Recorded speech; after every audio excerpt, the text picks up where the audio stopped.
პირველ რიგში ცხადე ის არის რომ ქართულ ოცნებას სამბრძოლოში აქვს დაკარგული რაღაც მორალური მხარე თავიდან ბოლომდე და ამ მხრივ არის დამარცხებული. ჩვენ ვნახეთ რომ კობახიძეს დღეს თავი აუხდა სამართლებელი საკუთარ ამორჩეულთანაც თუ რატო ვერ მივიდნენ და ვერ მიაგეს პატივი 9 აპრილის მირებზე, რა ვიცი, ამას დიდი უბედურება რა უნდა დაგემართოს ადამიანს, პოლიტიკოს, რომ ვერ ახსენებდე საკუთარ განცხადებაში რუსეთს როგორც მტერს და ვერ მიდიოდე პატივის მისაგებად 9 აპრილის მემორიალთან. ამიტომ ამ ადამიანებს დიახ ეს არის რაღაც პატარა გამარჯვება, რომელსაც ეს ფიქრობ რომ ეს ამ ადამიანებს ხშირად სწორი გადაწყვეტილება იყო, რომ ეს ადგილი თქვა ჩაეკეტათ და იქ არ მიეშვათ. ქართული ოცნების წარმომადგენლებს მესვეურებს არ აქვს მორალური უფლება. მორალური უფლების გამო ხომ არ უფრო სწორად თავად აპირებდნენ მისვლას, მაგრამ მესმის, თუმცა ამ ადამიანებს არ აქვს უფლება აქ მივიდნენ, ჩვენ ესე ხედავთ, ესე უყურებთ და ამ შემთხვევაში კი ბატონო, ეს კითხეთ თქვენ როგორ ხედავთ, თქვენ როგორ უყურებთ. სინდის პატიმრების მშობლებს სრულიად ვეთანხმები და ვიზიარებ. ამ პოზიციას ზოგადად კარგი იქნება რომ სრულიად საქართველოს ნორმალურ პირობებში აღნიშნავდეს ამ დღეს, იმიტომ რომ ეს არის როგორც ტრაგიკული დღე, ასევე გამარჯვების. კი ბატონო, დაგიბრუნდებით. ცნობას რომ პოლარიზაციის რაღაც შემცირებას დონებოდა დღეს რაღაც ტიტუშკებით არ მოვიდოდა ადგილზე და რაღაცა 500 კაციან რას არ მოაბილიზებდა, რაზეც ჰქონდათ პირად ჩათებშიც საუბარი და შემდეგ გავრცელდა სოციალურ. აი რა უნდა ექნა მაშინ თქვენ როგორ. ხო, ნუ ეს ადამიანები რა ვიცი აგრესიით გამოირჩეოდნენ, მათ შორის პატიმრების მშობლების მიმართ არანაირი პატივისცემას მათ მიმართ არ გამოხატავდნენ და მათ შორის ის მათი ახალგაზრდული ორგანიზაციის წარმომადგენლებიც აგრესიით გამოირჩეოდნენ და იგინებოდნენ იმ ადამიანების მიმართ, რომლებიც მშვიდობიანად ვიყავით 9 აპრილის მემორიალთან შეკრებილი. ამიტომ ფაქტია რომ ქართულ ოცნებას არ აქვს პოლარიზაციის შემცირების, ესე იგი, ნება და სურვილი. ამიტომ რა თქმა უნდა ისევ და ისევ მე ვფიქრობ რომ მსგავს პატარა გამარჯვებებს, სადაც ქართული ოცნება უკან იხევს, თხილი ოპტიმიზმით უნდა შევხვდეთ. ანუ დღევანდელი დღე, როდესაც პრემიერმა ვერ დადო ტიტები მემორიალზე, ეს ფიქრობთ რომ ამას შეიძლება მისცეთ გამარჯვების ფორმულირება? შევხედოთ. მე არ ვამბობ რომ ის კონკრეტული აი რა სად კონვერტირდება ეს გამარჯვება რაში? შეტყვით ახლა. მათ შორის ირაკლი კობახიძეს მინდა რომ გამარჯვებას გამარჯვება ერქვას და ამიტომ მათ შორის ირაკლი კობახიძეს უნდა შეექმნას პირად დისკომფორტი, რა ვიცი, თავის ამორჩეულთან თუ რა უნდა ქონდეს ასახსნელი და თავის სამართლებელი თუ რატო ვერ მივიდა დღეს 9 აპრილის მემორიალთან. მათ შორის უნდა ქონდეს, რა ვიცი, საკუთარ შვილებს უნდა დაებადოთ კითხვა, რატო ვერ მიდიან ეს ადამიანები 9 აპრილის მემორიალთან და რატო ვერ მიაგებენ გადაუშავოს. განცხადებაში როგორ ჩაწერეს, იტყვია რომ იქ შეიკრიბნენ ადამიანები, რომლებიც ამის საშუალება არ მოხდა და ჩვენ დაძაბულობას მოვერით. აი მდინარაძე ამბობს რომ უნდა მიგვეშვაო პოლიციო, ის ხალხიო გაგვეთრია იქედან და დაგვედო და ამათ მოკლედ არ დაპირისპირებაში არ შევედითო. ასე ახსნიდნენ. გიჟები ხო არა ვართ რომ არაფერი არ დაიშოვებინე და ისე დაუყებოდეთ. ხო ამ 12 წლის განმავლობაში ხო ესე არ ყოფილა.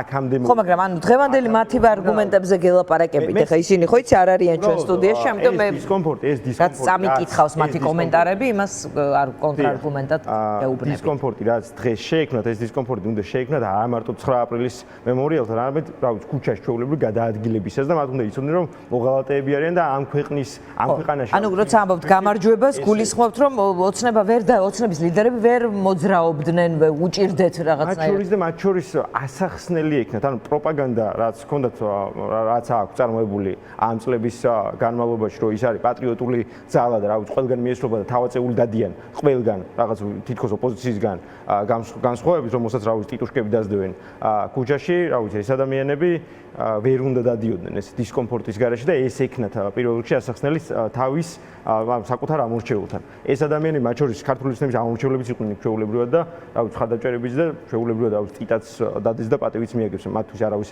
არანაირი შეურაცხყოფა არ მიუყენებია და უბრალოდ ამ ადამიანებმაც კი გამოთქვეს წუხილი თუ რამდენს ბედავდით თითქოს ჩვენ და რამდენს ბედავდნენ გაბრაზებული პატიმრების მშობლები. ამიტომ ვიძახი რომ აქეთ მხარეს არის რაღაც მორალური სიცხადე, პატიმრების მშობლებს აქვს მორალური სიცხადე, რომელსაც ქართული ოცნება ვერანაირ პასუხს ვერ უპირისპირებს ვერანაირ პასუხს, რატო არიან ეს ადამიანები, ეს ბავშვები გამოკეტილი ციხეში, გარდა იმისა, რომ რაღაც შეთითქმელი. კი ბატონო, აი ნახეთ გამარჯვება, ასეთი პატარა გამარჯვებები ამბობ და აი რომ კიდევ რა გამარჯვებებზე გაგვთ გათვლა, როგორ ხედავთ აი პროტესტის გაგრძელებას? თუ არ ვცდები 14 აპრილი არის კიდევ ერთი თარიღი, რომელიც არის საპროტესტო კალენდარზე მონიშნული. რამე შეგიძლიათ გითხრათ ამ თარიღთან დაკავშირებით? ჯერჯერობით არ ყოფილა არანაირი კოორდინაცია ოპოზიციურ პარტიებს შორის ამასთან დაკავშირებით, თუმცა ალბათ დაიგეგმება, მათ შორის მნიშვნელოვანია და გასათვალისწინებელია ამ შემთხვევაში ყველაზე მეტად სინდის პატიმრების მშობლების აზრი და რამდენად ეფექტიანი იქნება ეს ბრძოლა, ამაზე უნდა ვიყოთ ორიენტირებული პირველ რიგში, არა ის რომ შევიკრიბეთ, დავიშალეთ და მე ამან ნიჰილიზმი გამოიწვია, ხო?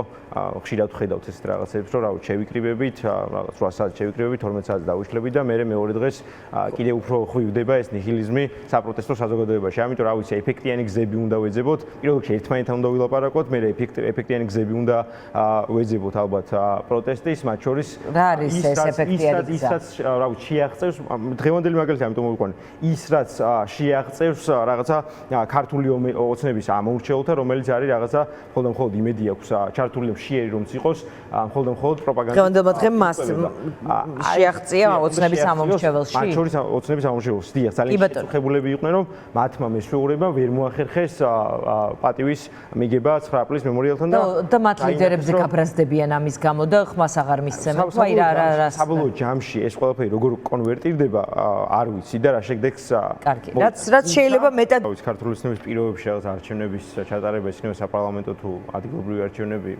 ასე მოკლებულია იმიტომ რომ მინიმუმ რაღაც შესუსტებული უნდა იყოს ქართული ოცნება და ეს შესუსტება უნდა იყოს რაღაცა ამ ბრძოლის ნაყოფი ამ ბრძოლას აქვს რაღაცა გარდამავალი ეტაპები მათ შორის თქვენ თქვით რომ ძალიან ბევრი უფრო მეტი ადამიანი განიცდის პროტესტს ვიდრე ხო დარწმუნებული ვარ მაგრამ ის რომ არ დგას ნიშნავს რომ რაღაც თავის თავს ვერ ხედავს ცოტა ნიჰილიზმი შეეპარა და ასე შემდეგ ნიჰილიზმი ეცა ძალიან ბევრი ადამიანი მათ შორის თუმცა ხო ჩვენი საქმეც ეს არის რომ ეს ადამიანები რაღაცნაირად ნიჰილიზმიდან გამოვიყვანოთ რაღაც ახალი იმედი მივცეთ ამ ადამიანებს ამიტომაც არის რომ ვფიქრობ რომ ეს მსგავსი მცირე აქტები ადამიანისთვის რომელიც გაბრაზებულია მის არალეგიტიმურ ხელისუფლებაზე არის რაღაცა სტიმულის და мотиваციის მომცემი. ამიტომ ამბობ რომ რა ვიცი რა ქართული ოცნება რა თქმა უნდა გაამკაცრებს რეპრესიულ მანქანას და ეს არ ნიშნავს რომ მათ კრიზისი არ აქვს პირიქით. ეს არის იმის მაჩვენებელი რომ ქართულ ოცნებას აქვს კრიზისი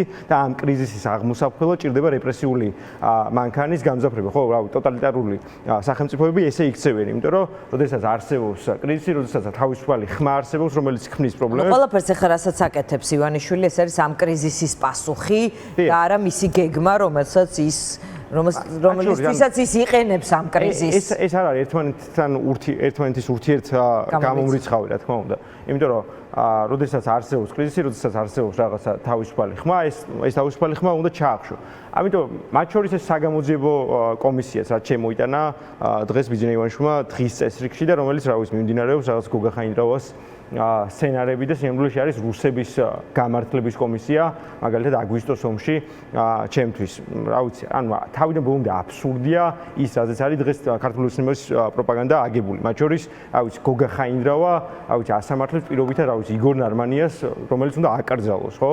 რა ვიცი, თეა წულუკიანი, რომლის მამაც, რა ვიცი, ჯიდა ადამიანებს მაშინ როდესაც საქართველოს პარლამენტში განიხილებოდა ადამიანების სიკვდილით დაჟის გაუქმება საერთოდ ეს ადამიანი ამ ადამიანმა ამ პროცესში მაინც დასაჯა 22 ადამიანი. მე მაქვს მაშინ კითხვა ქართულ ოცნებასთან და კონკრეტულად რა ვიცი ირაკლი კობახიძესთან, რომელიც დღეს გადმომდგარი იყო და საუბრობდა თითქოს რაღაცა deep state-ი და რაღაც KGB ერთი და იგივეა. არ ვიცი ხა წარსულზე საუბარი რამდენად რელევანტურია, მაგრამ რა ვიცი ირაკლი კობახიძის მამის იდენტობა ყველამ კარგად იცის გია კობახიძე ვინ იყო და რას წარმოადგენდა ამ ქვეყანაში მე მაინტერესებს რა ვიცი თუ ეს კომისია საერთოდ ლეგიტიმურად მიიჩნევს თავს ხო ჩვენ არ მიგვაჩნია არც ერთ ეს კომისია ლეგიტიმურად და ეს არის რაღაცა ფარსი დადგმული რა ვიცი გამოიძიონ ესე რა ქვია თეა წულუკიანის მამის დანაშაულები გამოიძიონ რა ვიცი ირაკლი კობახიძის მამის დანაშაულები და კავშირები მათ შორის უცხოური გავლენის სფეროში და აგენტები